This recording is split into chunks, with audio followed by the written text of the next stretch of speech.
Okay, so perfect. Let's talk about the video that you saw, and the name of that video is? It's X-Cars Salesman speaks out about dealer fees. Oh, okay, perfect. And that's the one that I put out just a couple of weeks ago. Okay, perfect. Let's talk about it. What do you disagree with, I guess? So first thing that came across off the top of my head, gap insurance. Okay, Awesome. that's a big one. There's a big difference between gap insurance from a dealership and from an insurance company. Mm-hmm. I can't remember verbatim, of course, what you said about the gap insurance, but you had mentioned that it's about if a consumer gets gap insurance through their own private insurance company Mm-hmm. versus through the dealership, it's about $5 extra per month for that policy, which is exactly what it is pretty much for if a person finances through a dealership. It's $895. Gap insurance is $895. That's about five, maybe $6 a payment. Of course, depending on the interest rate. But Mm-hmm. the main difference between gap insurance from a dealership and gap insurance through your private insurance, what you owe the bank. It is the entire balance. So even if that means you got warranties, if you got extended service contracts, if you got Mm-hmm. paint protection, if you got Mm-hmm. wheel locks and all of that, you're made whole if something Mm-hmm. were to happen to the car. Gap insurance through your insurance company will give you at most as much as the car is valued for. So it's really no different than full coverage.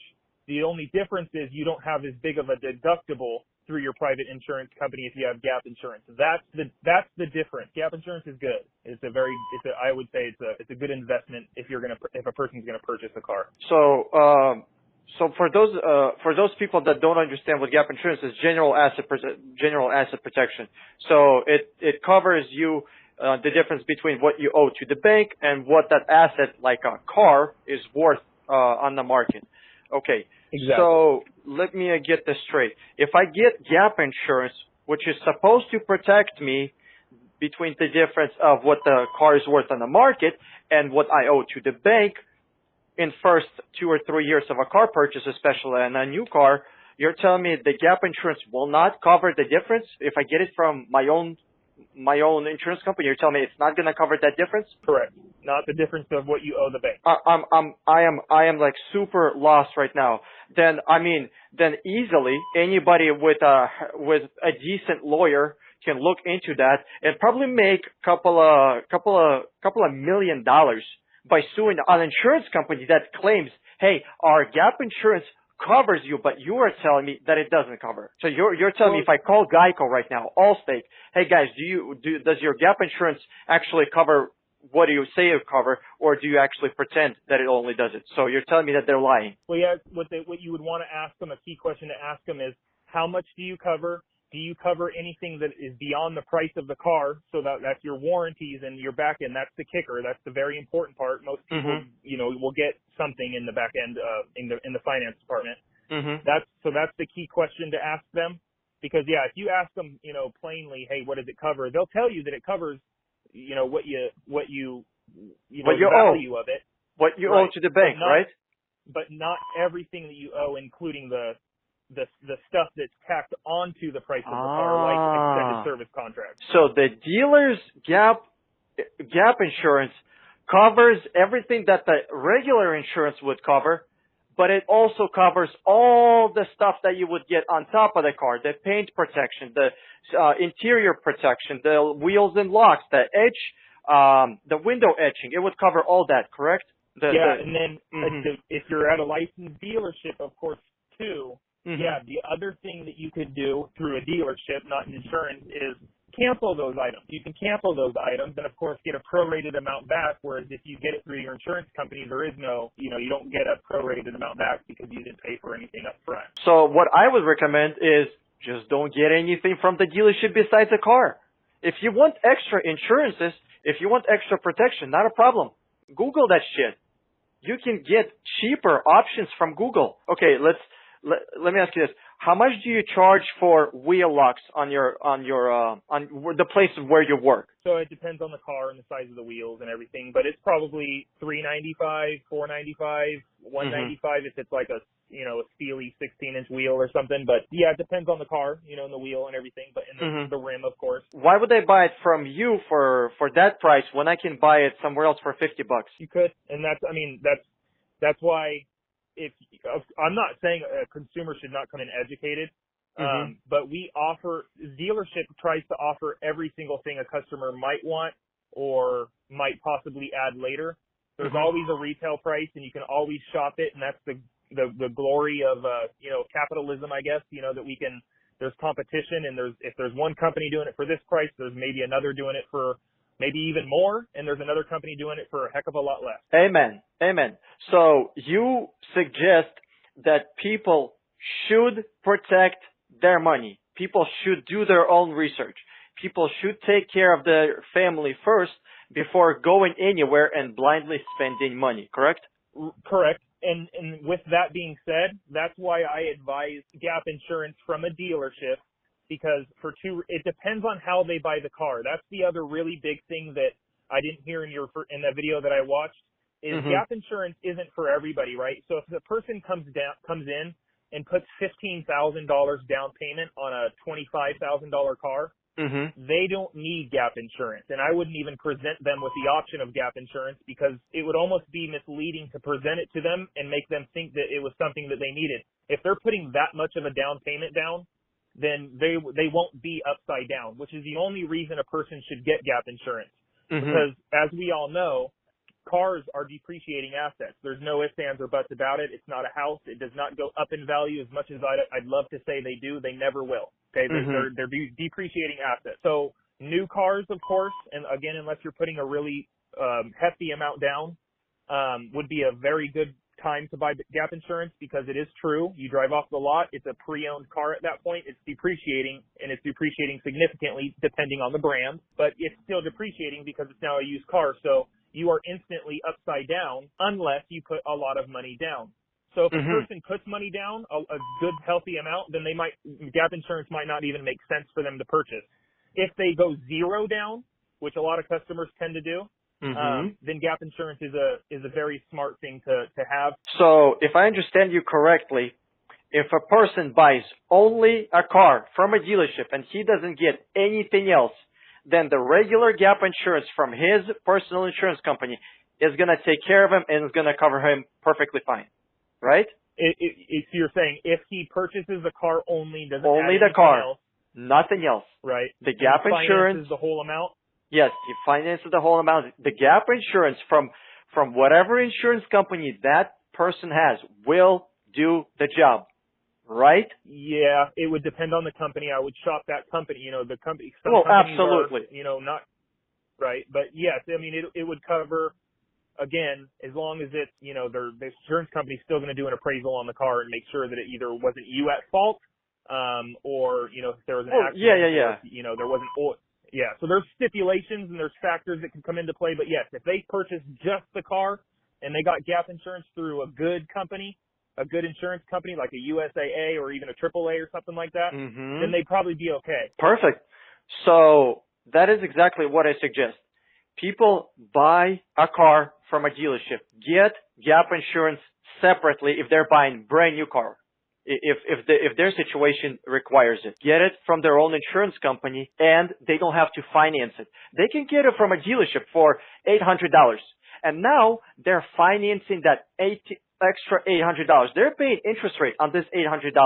What I suggest, you don't have to do that. Go through your insurance company and pay them $5, $7, $8, whatever it is. No interest rate. You're not paying up front. It's not included in your price of the car, so you're literally buying the car only.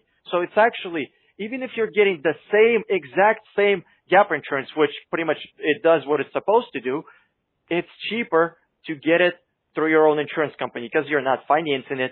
There's no interest rate on it. And you're not paying upfront huge chunk of money, $800. $5, $7 for an average person who owns a car should not be a problem. If it is, I mean, they need to rethink their car purchase. Right. Yeah. And I wouldn't disagree with that. It's just a matter of how, does a person need gap insurance? And if they do, does that insurance company that they have truly honor the gap insurance, like if it is their fault, if they do Absolutely. rear-end I somebody absolutely understand. or run the engine dry of oil, yeah, something like that. Yeah, and if they don't honor it, to be honest with you, the lawyers will be more than happy to take a bite of that insurance company and buy themselves a yacht or a nice beach house. So unfortunately, I had experience where the insurance company backed out and didn't want to pay. I mean, the lawyer made so much money, it was stupid. I mean, holy shit, people don't make that money in their entire life as much that guy made from one case. So, yeah. Anything else you want to talk about?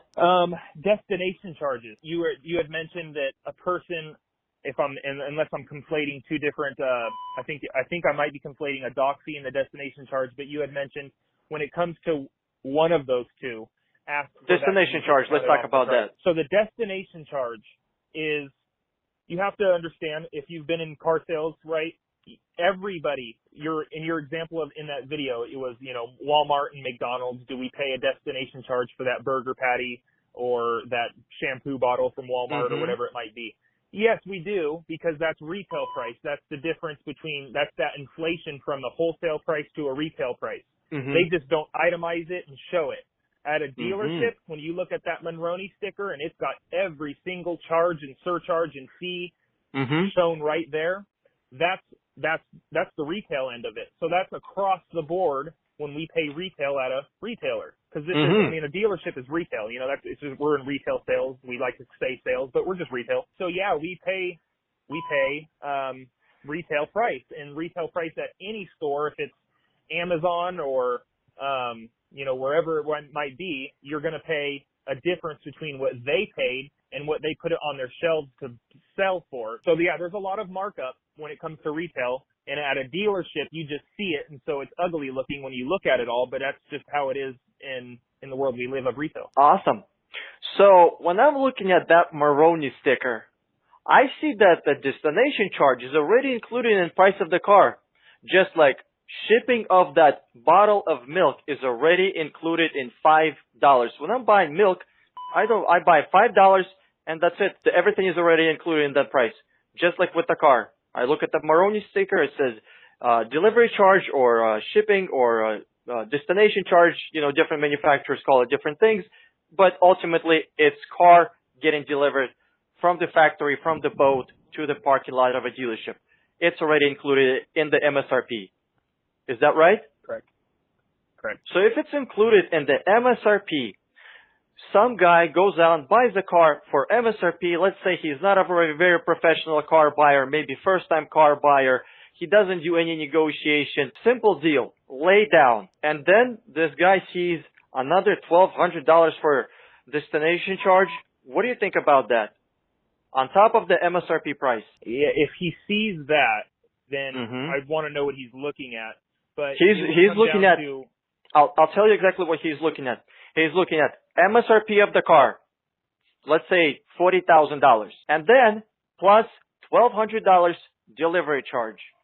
What do you think about that? So each dealership and auto group or even individual store, even if it's the same chain, might term it, use a different term for, destination or title. We call it tax, title, and license. Other people might call it DMV fees or, so that if it's something like that, like $1,200, whatever they're calling it, that is going to probably be your registration, your DMV, and all of that. So they might call it destination charge. And it might be an all-encompassing term. So you think when the dealership puts in $1,200 destination charge, actually it means registration, tags, title, license. Is that what you're referring to?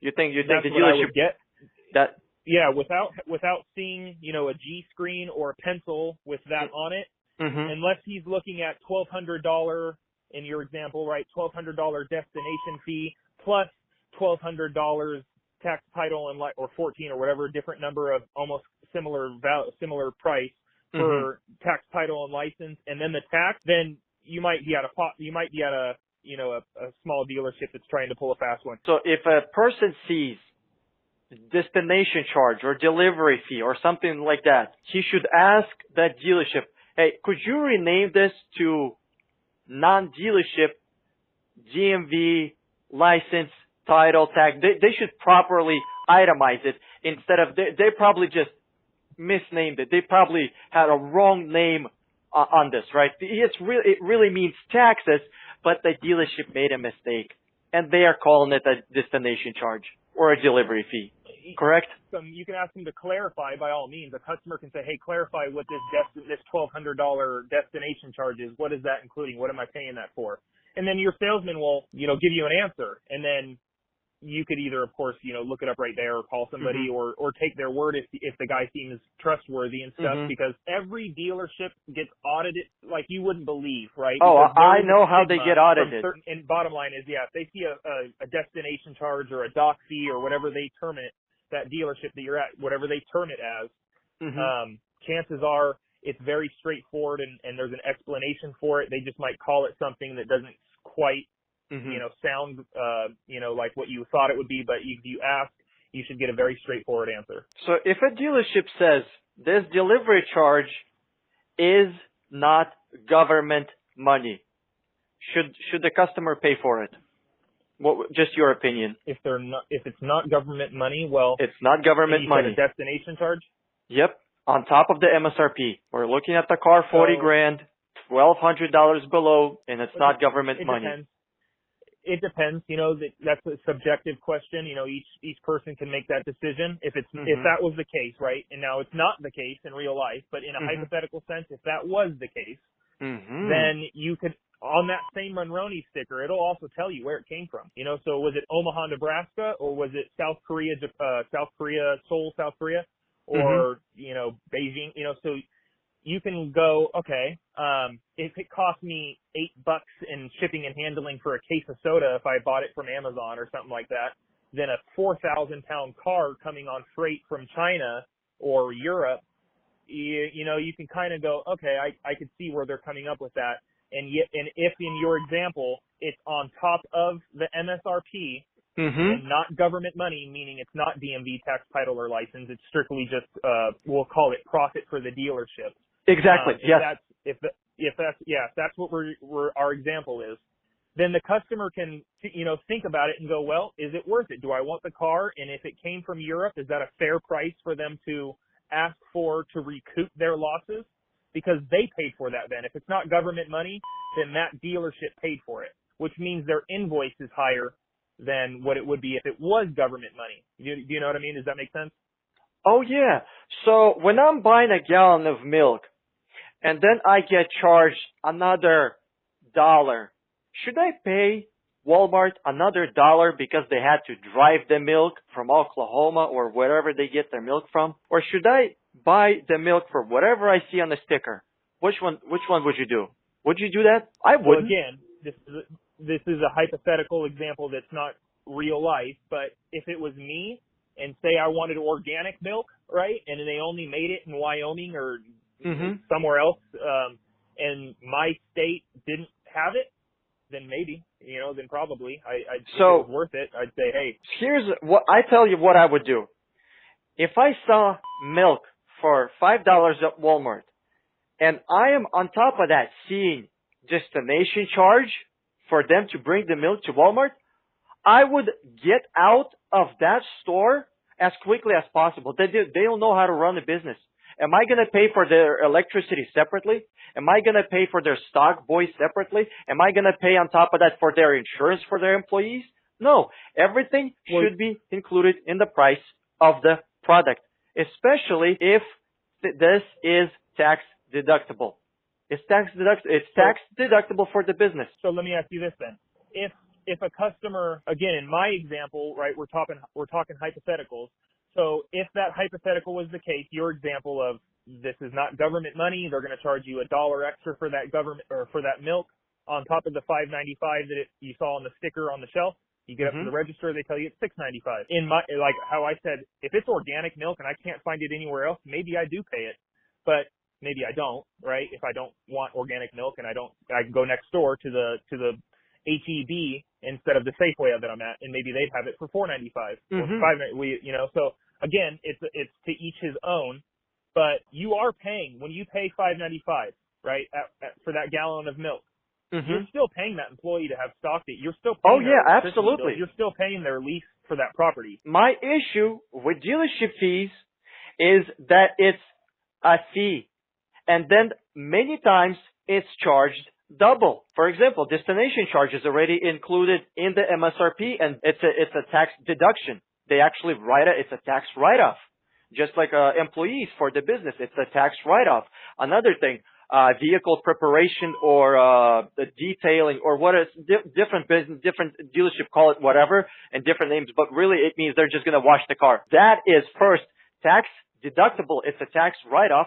And on top of that, manufacturers reimburse the dealership for a tank of gas and washing of the car. And on top of that, how much does it cost to fill up a car with gas and wash it? With I don't know, employee that makes $10, $12 an hour? When I see that charge at $300, $400, which should be zero because first it's a tax deductible, it's actually good for the dealership that they're doing it because they are going to be writing off in taxes, and two, it's actually gets reimbursed by the manufacturer. My problem is that they are adding this on top of the stuff. I want a business that puts the price of the milk as is. If it says $5, when I bring it to the cash register, I do not want to see that go to $7.50 or anything else. If I see a car for $16,000, I can bring $16,000 cash. You give me title, you give me the keys, I'll go and register it. Why do you think dealership add these fees when they can easily be included in the price of the product just like milk? So it's overhead. Simple one-word answer, I guess. Legality. Walmart has overhead. I'm not when I see milk for $5, I bring it to the register. It's still $5. Whenever I see a car for 10,000, I try to buy it. It comes out to be 13,000, and that's not even government taxes. I literally ran across a dealership today that charges $3,000 in dealership fees. It might be the car, You got to understand too, right? If you've bought or sold a car privately, right, you're the person, the set, which is a dealership in this example, or that we're talking about a dealership being the seller. But say a private citizen sells their private car or their car to another citizen outside a dealership, they have to smog it. They have to, within 90 days of selling it, and then they have to go with that. They're supposed to go with that person to register the car at the DMV, and that costs money too, right? Mm-hmm. Someone in either they work out who's going to pay for that, or if the seller's going to cover it, or if the buyer's going to buy it or pay for it, or however they work that out. And then normally, I sold lots of cars when I was younger and before getting in the industry, and my friends did too. The first thing we would do is when we go down to the DMVs, we'd say either one of two things. I was gifted this car, or I bought it for $200, so I don't have to pay that fee. Amen. Right? Because it's not. Amen. You're right. But a dealership can't get away with doing that. So they really do have to list the exact selling price. They have to give the exact weight of that unit that they sold, that tangible item, and then the smog. Then the overhead, which is also, you are just like at a Walmart or McDonald's, you're paying for that employee to do that work for you. In the price of the car, right? The profit in the price of the car pays for the business, makes money, makes profit, correct? Well, depends on your definition of makes money, but no. So, you could, if you buy a car, if you're asking why when I buy a car, do I buy a car and then have to do all this other stuff? Other stuff being dealership fees. Because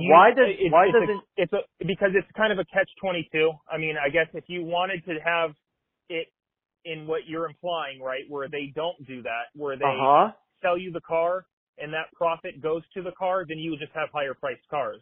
Perfect. I am okay with that. Perfect. I'm okay with that. Maybe I would be too. I might be okay with that, but then again, nobody would come in. These cars are getting so expensive. You can't. People are buying trucks and cars now that cost more than houses did 40 years ago. A lot of people, are of course looking for the best deal. And when they're buying a car, none of us really, a lot of people don't have the ability to pay cash, right? So we're financing this money. So it's a big deal.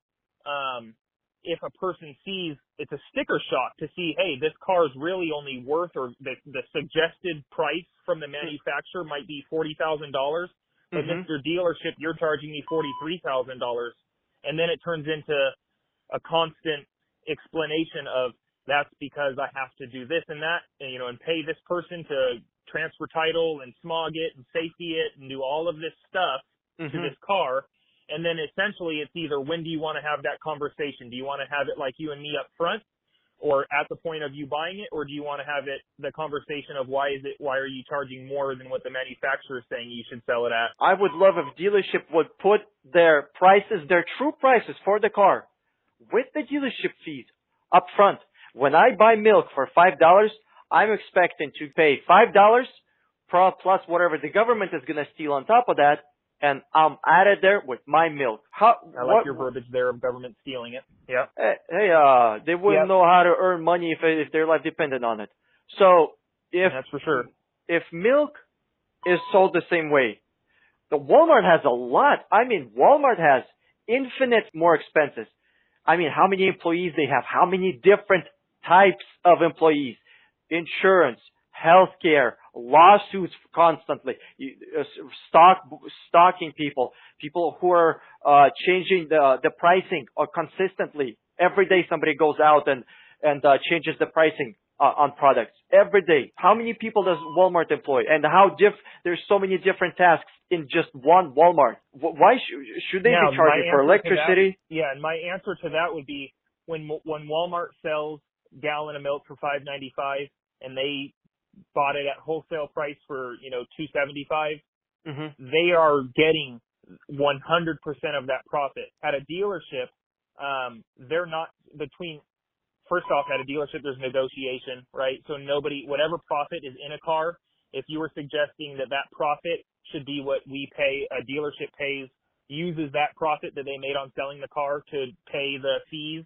toward the DMV, they would go bankrupt, because 99.9%, if not 100% of the time, nobody pays sticker price. And if you're talking about cars nowadays that only have maybe $400 or $500 of profit in them, really, maybe, depending on where you work, upwards of $1,400 profit. That's the most I have ever seen. That's really God's honest truth. What, man, you gotta switch dealership. I don't know where you work, but you gotta switch dealership, because I'm constantly, I'm consistently getting $5,000 off brand new cars, $5,000, just like that. People that I work with. I want to touch on this a second. But so, have profit margins that small, $1,400 or $1,500, that's $500. The best, say it's a $1,500. Well, nobody pays sticker price, right? They get that, like you said, $4,000 or $5,000 off sticker price. Yeah, there's just not profit in cars. So, and then when you discount cars, now you're literally losing money to sell a car. So the next question would be, how does a dealership give $5,000? I don't want people who watch your videos to think that a car salesman or a dealership has that kind of profit in a car, to where if they can discount it $5,000, they're probably still making money. They're not. They're losing money. The only way that they're able to do that is for probably three main reasons. Service department makes pretty good profit margins, because they've got master technicians that charge $40-some an hour. Yep. So the service department truly is one of the biggest reasons a dealership stays in business and keeps their lights on. It has nothing to do with the sales department. If it was just the sales, which is why these pot lots, I call them, these dealerships on the side of on a corner, change names and change ownership so often because they don't make money. If they have a service department, if it's a real good dealership and they've got a service department, that service department's what's keeping them above water and keeping their lights on. Oh, mainly. Yeah. The second thing is, of course, a dealership can make what's called vehicle gross profit, VGP, right? If they sell, if the manufacturer tells them, hey, Mr. Dealership, if you sell me 40 brand new trucks this month, I'll give you $10,000 as a bonus. So the dealership might go, okay, I'm chasing that $10,000. I'm going to hit that bonus. And they will discount cars way below invoice, $5,000, $6,000, $8,000 off. And a consumer might go, well, how are you able to do that? You just showed me that the invoice is $38,000. I'm looking at a $40,000 car. how are you selling it to me at $35,000? You're losing $3,000. From a business perspective, that doesn't seem like it makes very much sense. And it doesn't, except that if they hit their goal, that dealership, they might recoup that loss. Exactly. Now, the same gamble applies. If they don't hit that goal, then they've screwed themselves and they're in a load of trouble and someone's going to have to answer for it. So it's a gamble. Yeah. A dealership's got to decide, are they going to go for that VGP bonus at the end of the month? And if they are, they better stick to their guns and stick to that commitment essentially from the very first day of the month to the very end, or risk potentially taking a whole bunch of deals that are actually in the red, losers as we call them, right? Where you lose money selling it only to fall short of your goal and not make that money back up in that volume bonus essentially from the manufacturer. Third, I think the main way is the same thing from banks. If a bank says, hey, if you send me 20 or 30 or 40 or 100 deals to finance, right, to get me a loan or for them to underwrite the loan for that customer, then they might pay the dealership a bonus of some type. So they can afford, a dealership can afford sometimes on a gamble, hoping that it pays off at the end of the month to discount the car. As long as they can discount it and sell it to the customer and use Capital One or Wells Fargo or TD Auto as their financing lender, then that lender, and if they do it enough times, might give them a little bonus thank you at the end of the month, and they can recoup some of their losses. Yeah, they will. What other ways does dealership make money besides those holdbacks, for example? Holdback, yeah. There's a here's for the viewers of the video, a salesperson. This is a main myth I want to expel. Salespeople don't make a commission on the price of the car, right? We make a commission, if you even make commissions. Most dealerships now are going to flat rates. But if you make a commission, it's on the profit of that car. Now, how I already said that a profit might only be $400 or $500. It might be $1,000 or $1,200 or $1,400. You're not making a commission really at all. So there's also a thing called PAC, protected against commission. And the dealership might say there might be $1,000 profit in the car, but that $1,000 profit might be protected against commission. That might be the dealership I work at, I have a $1,000 PAC. So if I sell a brand new car or a used car, it doesn't matter, and there's $1,000 or $600 or $1,100 profit in the car, I only make a commission on the difference between the profit and the sales price, and then my PAC taken out too. So if I sell a car at $1,000 profit, I don't make a commission at all, which is why dealerships give salespeople flat rates or minis, as we call them, because you can't not pay me for doing my job. You've got to give me something, otherwise you'd have no sales staff. We'd all quit. So there's that way a dealership can make money. I had mentioned the lender, could give you a kickback. The manufacturer could give the dealership a kickback, and then the protected against commission, they can make a little bit of. They're basically not doing anything to the customer. They're more or less stealing. I say stealing loosely from the salesperson. Because essentially they don't actually get 25% if that's their commission. They don't get 25% of the entire profit. They get 25% of what's left over after the protected against commission amount. So they make money that way. They also can make money with, like you had mentioned, holdback. A consumer should always go in prepared, and knowledgeable and do their research and know what they're buying and what the price should be.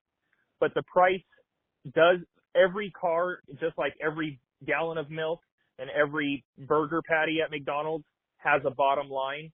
And if every store negotiated, if every retailer negotiated, eventually there would be a bottom line. And it's not because the dealership's being selfish or being stubborn, or the salesperson's being stubborn and wanting to make a killing, making $10,000, $100,000 a year, $10,000 a month or something like that.